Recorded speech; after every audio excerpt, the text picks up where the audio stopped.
Welcome, Danielle McCamey, to the Nurse Wellness Podcast.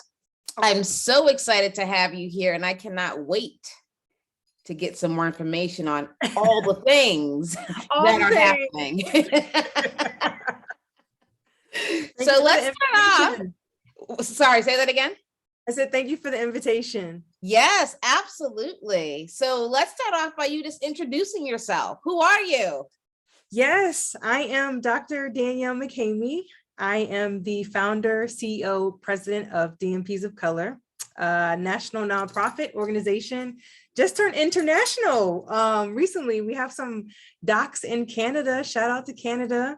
And our mission is to create a community for nurses of color through networking, mentorship, and advocacy with the ultimate goal of diversifying nursing practice. And that is my passion. My mission in life is, I said, all I want to do is create more docs. And so basically our underlying mission and my legacy I hope to lead in nursing is that we gave people the opportunity to build community and create opportunities.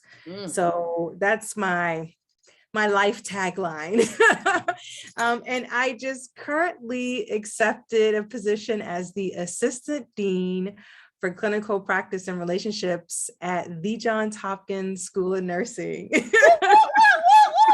Congratulations. Yes. Thank you so much. That is amazing. That's amazing. Yes. So let's back up, because before we started recording, we were just saying that you're so aligned and things just start unfolding for you, which it's so true. It's so true. But I want to back up before DNP of Color. Yes. So what did you do in nursing? What made you go back to get your doctorate? And so what was the motivating factor behind all of that? Yes. So my inspiration in nursing is my mother. She did a lot of home health nursing. And so my inspiration came when she would take me along with her to her home health assignments. And I would sit there with my little nurse purse and just watch her take care of people, and was so inspired by the care she provided. And I always would say, Mom, I want to be like you. And so she would encourage me, baby, you can do it, but be more than me. So that was the constant dialogue in my household. Baby, you can do it. You can be more than me. And that I carry that energy with me throughout my entire career. And so went to nursing school at UVA. And then had the opportunity to get scholarship to get my master's at Georgetown. And prior to getting my master's, I started off my nursing career in recovery room, PACU, and did that for a while. Really enjoyed perioperative services. So I kind of stayed in that vein. Basically, when I look back my career, most of my career. And prior to my master's, ended up transitioning to medical intensive care, which was fun. Lots of hard work, lots of sick patients, but I love critical care. So I stayed in critical care.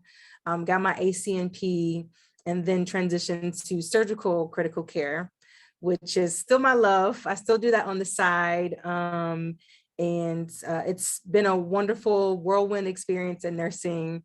And I don't think that I would change anything, but just recently took off my hat in perianesthesia as the chief nurse practitioner to take on the academia hat. Chief. Hey, Chief. Chief, CEO. I love it. So you went and got your master's, and what was the motivating factor for you to go back to get your doctorate in nursing? Oh man, so I was not a believer in the DNP. I was comfortable in my clinical practice as a nurse practitioner in the ICU. I was saving lives and taking names, dropping in lines, doing procedures. I felt very validated and comfortable in that space, and was like, nope, ain't going back. DNP, am I gonna make more money? Nope. Write more papers? Nope. But it was one of my mentors at the time. His name is Bim Akintade. Shout out to Bim. Cornered me on a night shift. And he was the only Black male nurse practitioner on our service. So we kind of, bonded off of being Black in our particular institution. And he was definitely a mentor and always excellent. So he cornered me because he was in his PhD program, and he's like, you need to go back to school. And I'm like, but I'm cool. I don't want to go back. I don't know, I don't need any more debt, this, that, and the third. And he, every day, every shift he saw me, you need to go back, you need to go back. So finally I was like, let me do some research then. Let me decide if I want to do PhD or DNP. So I came back to him and I was like, DNP sounds a little bit more like my speed. He's like, now you're talking. And so then that got the ball rolling. And I actually applied to a couple of schools and the timing just wasn't right. And so I was like, what, it's a sign, I'm not going back. But then Georgetown had an opportunity for scholarship. And I'm like, well, who am I to deny this school to pay for my education? So I applied and got in and got the scholarship. And so I literally had no plan. I was like, we're going to make this thing work. We're going to figure out what I'm going to do with this DNP. And so I kind of just rolled with the wave. And I finally, in the midst of the program, got the importance of having a doctorate in nursing, and everything just clicked. And I was like, so I embraced the journey. But throughout that journey, it was lots of ebbs and flows, but being the only Black woman at the start of my cohort was hard. I struggled some with belonging at times. I struggled with the pressure that I put on myself because I was the first in my family to get a doctorate or pursue doctoral studies. And I felt like my lived experience, I couldn't go to class and be like, girl, let me tell you this, that, and the third. It just was like, hi, yeah, constantly in the code switch, fitting into the box that's acceptable in that space. So I struggled. And so that's where DNPs of Color came in as a lifesaver for me. I literally was like, let me just throw this Facebook group together because I pay all this money to all these different nursing organizations and they're not meeting my need of being a nurse of color pursuing my DNP. And I created the Facebook group and that thing blew up. People were like, oh my gosh, I'm going through this, this, and this. And we were able to validate each other and be like, I see you, you will make it, be encouraged, apply for this scholarship and get this semester paid for, or holler at this person to get this job.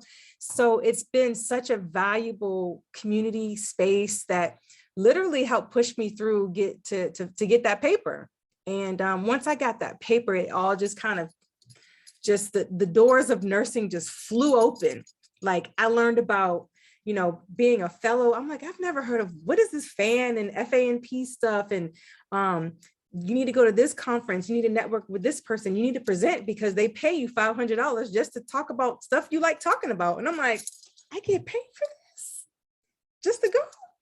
So it was such a valuable experience, which is I'm always, when people are on the fence, I'm like, talk to me. I'll help you figure out that you're going to go back and get your doctorate. So that's just kind of how my journey was. I wasn't a believer, but now I drank the Kool-Aid. I make the Kool-Aid. I serve it up. You want it in a champagne glass? I got you. You want it in a red cup? Let's go. Let's get this DNP. Let's get this paper. We need you. We need you, docs. Yes. And, you said two key things, your mentor being the only Black, right? And you guys bonded there. That is something that so many healthcare professionals, nurses in particular, experience. Yes. And then you made the decision, which is so key. I always talk about the importance of making decisions because you never look on the other side of that decision. Absolutely. But also going to school and then again, being the only Black person in your class, right? Yes. It's those things that I don't think people really think about. Yes. And when I say people, I mean all people, not just Black, whites, and everyone, but really to consider how that impacts our journey and our experience. So 1000%. Yeah. So you creating this whole, DNP of color is so important. And I think that's why things are unfolding, but it started with that decision. Because if you just kind of poo-pooed your mentor, we wouldn't be here today. Facts. 100% facts. So yeah, I always give him his credit. A lot of my mentors along the way, their credit. And my mom threw me a celebratory brunch this past weekend. And I just, I realized I hadn't taken the time to celebrate along the way. I'm getting emotional. And to have that opportunity to have, I had people flying in from Portland, Maine, and Atlanta, and Texas, like, I mean, and I was like, y'all flew out here for me. And I just was like, man, I took it all in. People just sharing how I've inspired them, how our relationships empowered them to make it through. And it was just, it was mind blowing for me. I had never stopped to just appreciate the journey and all the successes and the connections, because it's just like, all right, we met this milestone, let's go. We got to keep going, you know, and we get caught up in that whirlwind of having to continually keep going. And so I was so thankful for the opportunity just to pause and just feel all the love and the appreciation. Sorry. No, it's impact. It's impact. That's your ripple effect that came. And that's why you do what you do, because you're walking in your purpose. You're aligned. And when we are aligned in our purpose, we don't see all the things. Exactly. And then when you stop, it's like, wow, wow. But it was amazing. You are amazing. Not it, you are amazing. Thank you. You are touching and transforming so many lives, so many lives.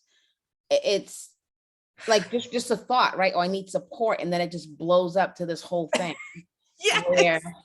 And I'm like, you guys think this is a good idea? Like, really? This is a good idea? It's just mind-boggling. So I just shout out to my mom for being in tune to being like, we need to celebrate this. And just hearing the stories. And then when I told my uncle I got the job at Hopkins, my great uncle, he's like near his 80s, and he's like a father figure to me. He's always been a pillar of strength, an example of prestige, excellence, and just power, Black excellence. And I told him I got into Hopkins, and he just cried like a baby. And I was like, whoo.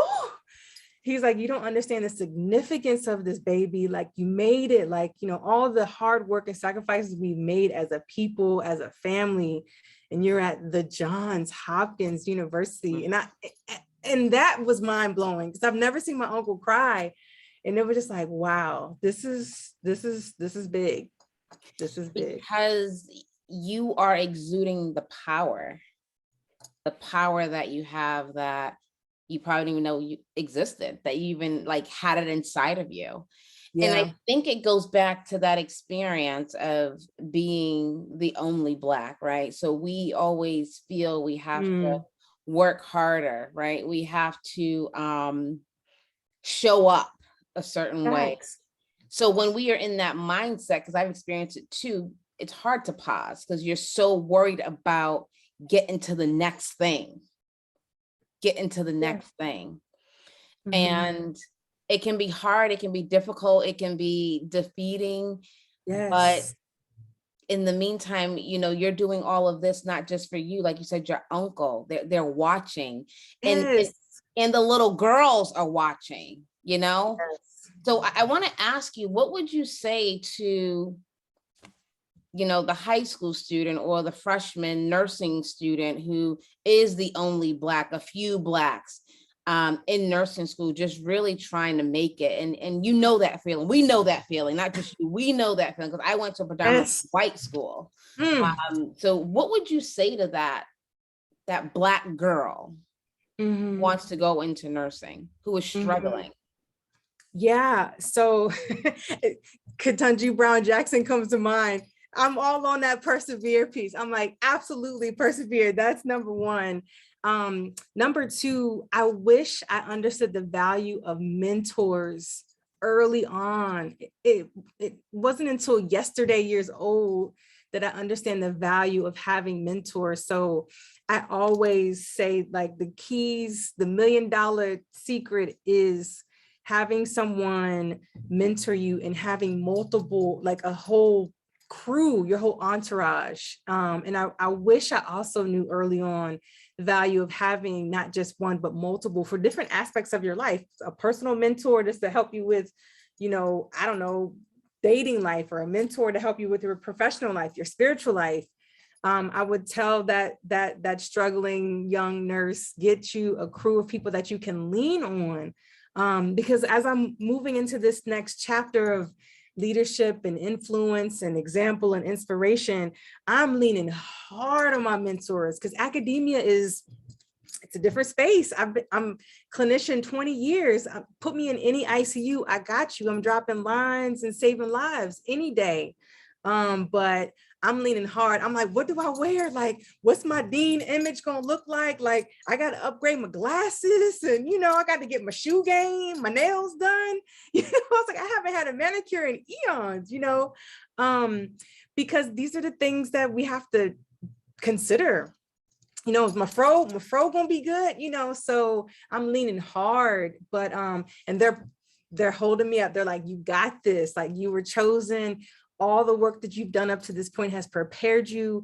Yeah, it may not be traditional the way, your path has led you up to this point, but you have everything that you need. And you have this council of advisors that are all academicians to help consult with and support you. And you're moving into a supportive environment. So I'm walking in this power. I'm walking in this worthiness. And we're going to take up this space, and we're going to own it, and we're going to represent. So Absolutely. That's where I'm at. Absolutely. And it's funny, because the other day I was telling one of my friends that I said, this year, I don't want to do anything alone. I want to do all in collaboration. Yes. And mentorship is so important, because there's so many people out there that will help you take the next step to get to the top and hold you up there so you can sit and just continue to impact the world. And even with you going to Johns Hopkins, there's something on the other side of that waiting for you.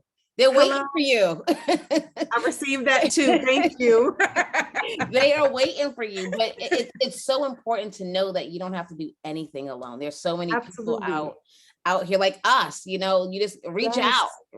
You don't have to do it alone. Yeah. Yes, it was crazy. LinkedIn, like, ma'am, can I get on your calendar? Boom, here's my calendar. Boom, I'm on it. Let's go. Like, I love that energy of collaboration and connection and just staying in contact with each other. It's so powerful, and I can't underscore the importance of leveraging our community and working together. And I tell people, because I've had people come to me and say, DNPs of color, don't you think that it's taking away from other organizations? There's lots of mission overlap. Why don't you just kind of, work together?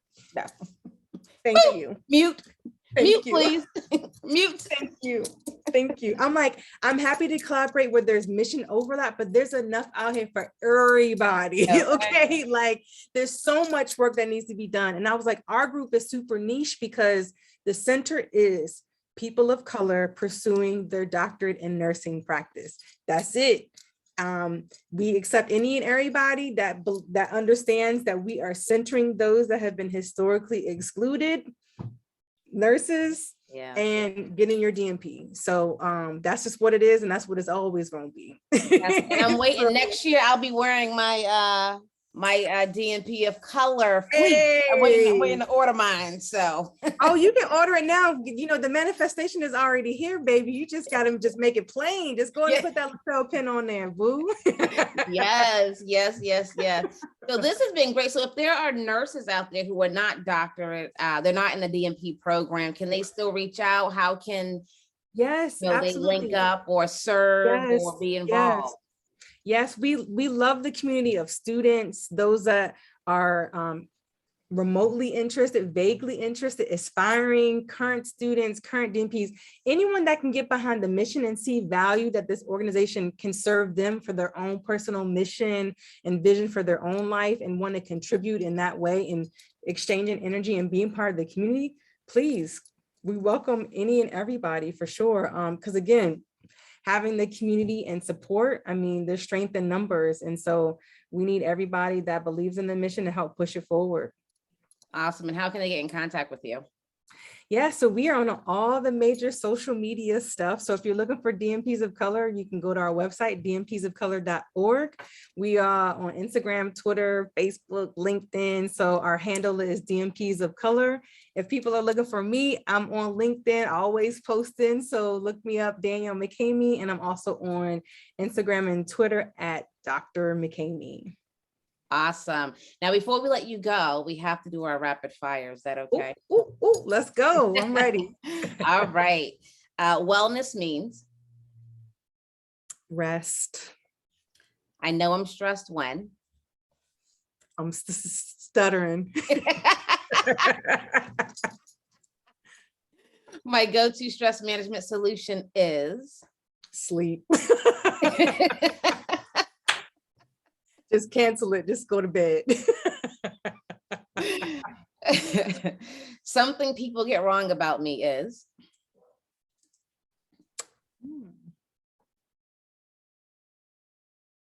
That is, people mistake me for Ethiopian. Really? Mm-hmm. I think it's, they be like, oh, you Ethiopian? I'm like, no, I'm Black. American. Yeah. Oh, wow. That's interesting. Mm-hmm. One book I would recommend to a nursing student is? Ooh, that is a good one.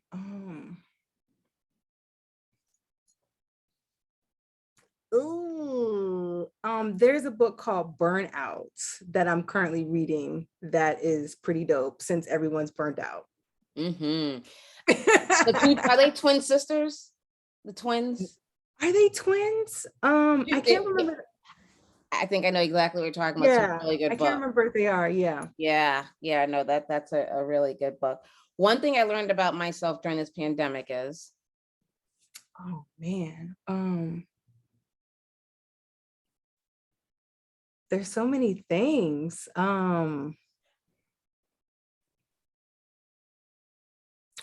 thing that I learned about myself,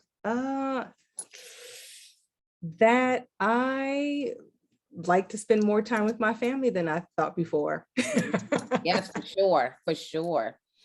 The last time I had a belly laugh was? Today. I love to belly laugh, so I make it a point to laugh every day. So today. That is awesome. And one word to describe you is? Ooh, resilient. I love that. And on that note, we are going to wrap it up. Thank you so much for being here. Thank you for the invitation. We'll definitely have to have you back. Yes, we'll love to. Have a good one.